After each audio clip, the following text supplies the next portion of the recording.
Hey family, Danny here. How you doing? I am excited to be talking about Ultimate Spider-Man today. Spider-Man Peter Parker has always held a special place in my heart. When I was little, the first comic book store excursion I went on, my grandfather, who started my love of comics, movies, everything, pretty much sports, we went in. I walked out with 4 Spider-Man comics. That's right, 4, just Spider-Man. That's how much of an impression and what it put in my mind as a youngster. And I loved them. The first superhero show I ever watched was the old Spider-Man. Batman came later, the old pow, bam, I ran across that one later through my mom actually. But Spider-Man, he was always in my heart. So when I was really psyched for Ultimate Spider-Man, and so we're going to be talking about that. I'm also going to be doing a vid on what's going on in Amazing Spider-Man with the gang wars. That's pretty exciting. We're going to talk about what's coming up in April with Shadow the Green Goblin. We'll kind of talk about what we might expect in the free comic book day edition of Spider-Man. Is supposed to get us ready for everything that's happening this year. And finally, we're going to review Madam Web, and that should be interesting because I know there's been a lot of, talk about how people think it's going to be and what it might be or might not be. So we'll talk about that. We'll see. So let's just jump into Ultimate Spider-Man. There were so many awesome covers. It was hard to decide which one to get. This one is going to be the cover for number 2, not the variant, just the regular. This was the regular cover. The story's written by Jonathan Hickman, illustrated by Marco Cicchetto.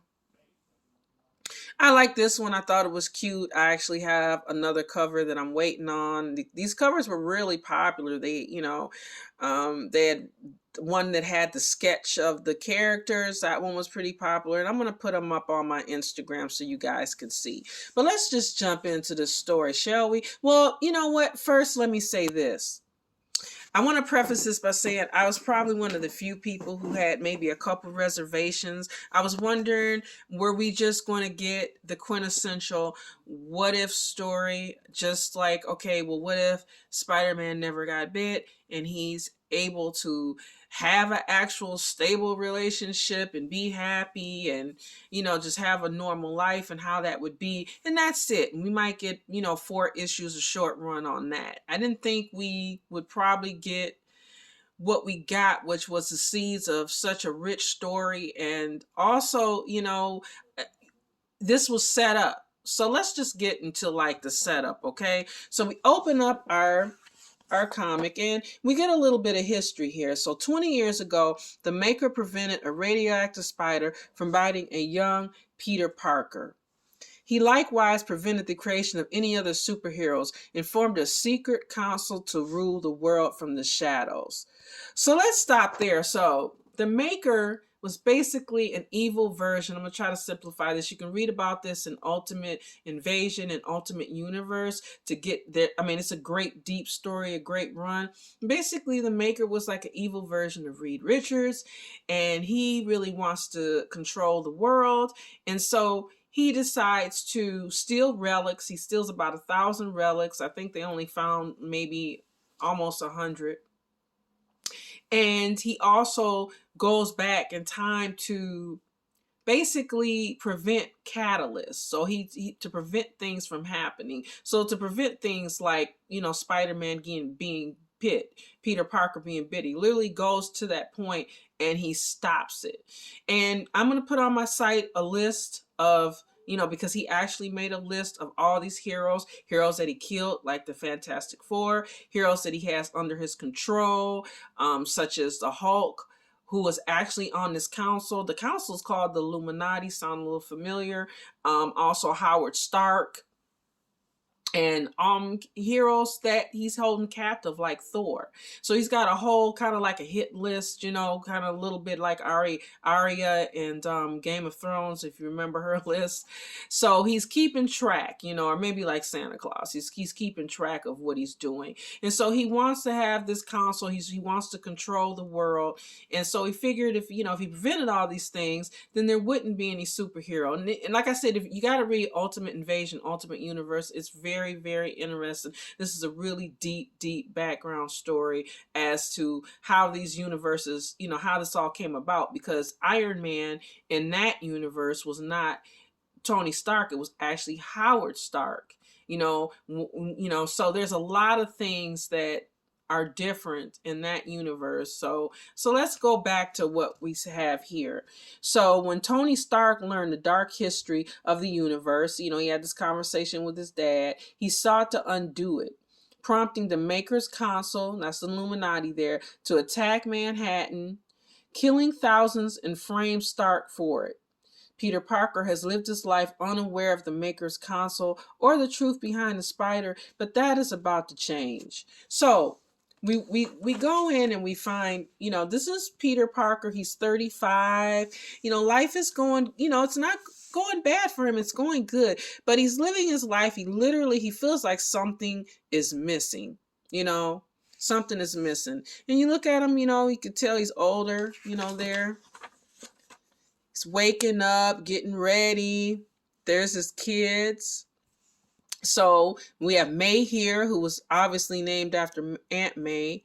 And we have Richard, who was named after his dad. And there's Mary Jane. They're married. They're happily married. And he's basically talking about he didn't get much sleep that night. Now, here's where we get some big changes. He's working at the Daily Bugle. There's Jameson that, looks familiar there. And but he's a little bit different because, well, here's a big change we have. Ben is still alive and he's working with Peter. And, we often wonder, that's a big thing. Like, what would have happened if Uncle Ben would have survived? So this gives us an idea. They're all working together. And there's some nice moments. I really like the writing. There's this nice moment. They're on their way to like a memorial for Aunt May. And Peter doesn't have a tie. And there's this kind of like tender moment where J. Jonah Jameson actually takes the tie off his neck and helps Peter. And they're talking about how Uncle Ben is. And they have this conversation about, he's not really showing a lot of emotions. He's been really quiet lately. And, so we get to see a little more tender side of him that maybe if certain things hadn't happened, he wouldn't be as gruff, the big gruffy grouch that we know. We also get another tender conversation between Uncle Ben and Peter about grief. And they discuss Peter's parents, and, he asked him, is there ever a day, they have this conversation. He said, you've been with us, basically says, Peter, you were 15 when your parents died and you came to live with Aunt May and I. That first year was hard for you. Heck, it was hard for all of us. And he goes on to talk about loving him. And he asked them, at the end of this, is there one day that it doesn't hurt that they're gone? And Peter says no. And Uncle Ben says, that's exactly how I feel. And I love this moment because we can all, all of us, I don't have my father anymore. It's true. We think about him, it's pretty much, every day it might be a moment or something someone says. And I thought that was great that they included this moment in there, because we're already looking at, the shock of, wow, we got Uncle Ben. We would think if he didn't get, bit, they'd both be there. But no, Aunt May's not there. So we go to the memorial for Aunt May and all these people, that have perished. And we see this guy who is speaking. And he is introduced by Father Murdoch.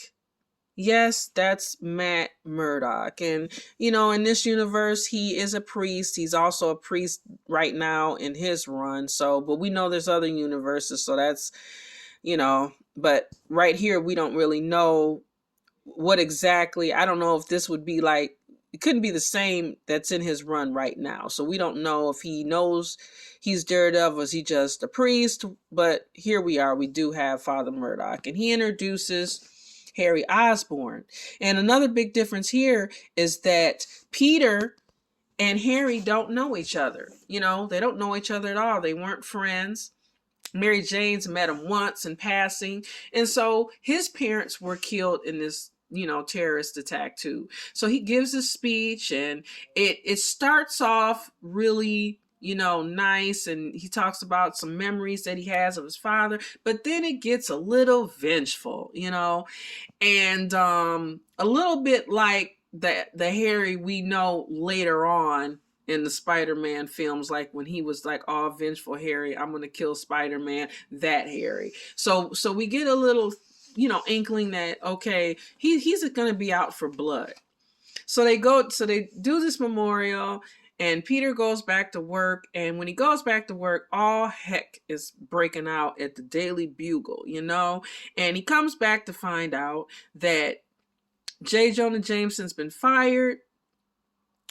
Uncle Ben is quitting, and it's all a result of, well, this guy. Yes, that's exactly who you think it is. That is Mr. Wilson Fisk. And he's coming in because, he's controlling things, and he's like, the way they're covering the Stark attack, he thinks, is too aggressive. It needs to tone down. He doesn't like it. And Jameson is like, no, I'm not down for that. I want to find out the truth. I'm not toning down. I'm not backing off. And so he's like, okay, well, then see you later. Bye. And basically, Uncle Ben, you could take this job if you want it. And Uncle Ben is like, no, I don't think so. I'm out of here. And after that, we get an attack by this guy, who in this universe is supposed to be a hero, but we have to see, we don't know everything yet. We know basically the background, but, anything can happen, as we know. So he meets up after this. Uncle Ben and Peter meet up in this, bar/restaurant to talk. And they have this conversation, and it reminds me, he's asking him what happened. And as Uncle Ben is telling him what happened at this meeting, Peter, he asked Peter, do you want to, come? We're going to start our new paper. He and J. Jonah, have decided they're going to start their own thing, and they're just going to, not be beholden to the man. They're going to not, be corporate. They're going to be after the truth as much as basically they can tell it. And Ben asked, Uncle Ben asked Peter, do you want to come? And this kind of reminds me, if you're an Office fan, which I totally am, if you are, then you remember when Michael Scott started the Michael Scott Paper Company, and he was going around like asking everybody, and Jim and Oscar, and they were talking about like, okay, salary and money, and that's a consideration. You're starting a new business, mostly the money gets put in the business. It takes you time to make a profit, unless it's just like stupid, crazy successful.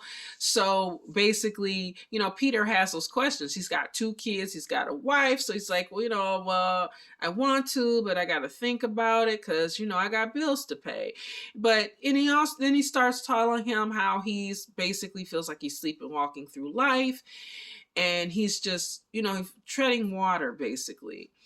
And his uncle says, well, if I don't know everything, but I do know this, that, son, if that's what you're doing, you need to wake up. Just wake up. So Peter goes back home. He's talking to Mary Jane. And we find out that Tony Stark has sent him a message. And basically letting him know about the events with the Makers Council and everything that happened and the truth, and basically telling him, you have a decision to make, what do you want to do? And it's basically, there's a spider in like I'm going to show you guys, because I thought this was great how they showed us this in the beginning of the story with May, his daughter. She is actually playing with what the message was given on. So we see this in the beginning, and then as we progress through the story, we go back. This conversation with Mary Jane. And we find out, what does he have in his hand?